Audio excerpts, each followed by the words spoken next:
Good morning. We're out here today talking about the pros and cons of composite decking. I've got a small sample of a Trex fascia board in my hands.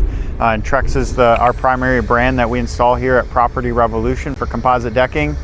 And so if we're looking at a composite deck, there's a few big pros to choosing a composite deck over wood. One is it's super low maintenance. You know, with a wood deck, you've got to stain it and maintain it. Composite decking is really low maintenance. The next one is it's easy to clean. It's very simple to use a light duty power washer and clean off your composite deck, or a little water with some dish soap goes a long ways. And even if you spill some harsh material or food on the deck, it's really easy to clean it off. And then the biggest pro to composite decking, in my opinion, is just the endless design possibilities. There's so many designs and combinations of deck boards and handrails and inlays and color combinations that make it a really great product to use for your project.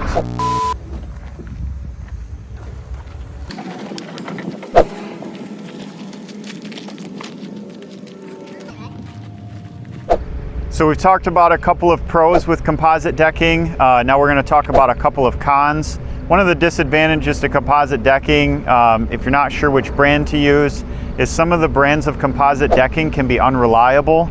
We've seen the shells flake off, we've seen them swell up with moisture and deteriorate quickly. We really like the Trex brand. We've also got another video on YouTube that shows some testing that we did between 3 of the major brands of composite decking, and 2 of them performed really well. So just be careful if you're considering a composite deck. Make sure that you're choosing a reliable product like Trex or TimberTech. Both of them are going to do a really good job of holding up over time. Another disadvantage to composite decking, if you're trying to DIY your project and do it yourself, it can be a little bit more difficult to work with. You see all these beautiful pictures of designs and edge boards and trim boards, and it can be difficult if it's not what you do for a living to get everything cut and set properly so that it looks nice. We see a lot of composite decks that just aren't really put together that well, and they don't look as finished as what I think the homeowner had in mind when they started. So that's one disadvantage as well, is it's just a little more difficult to DIY. And the biggest disadvantage overall to composite decking is obviously the cost.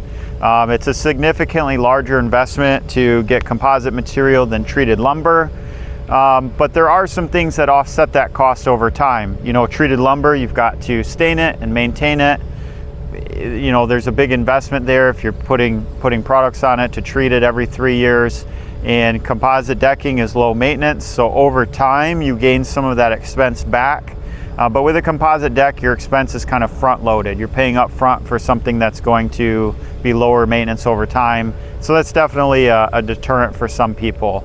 So just to sum up, we got 3 pros to composite decking: low maintenance, easy to clean, endless design possibilities. And then 3 cons would be difficult to DIY, reliability of some of the more generic composite deck brands, and then the cost of the product. So I hope this helps you make some decisions about your deck project at your home.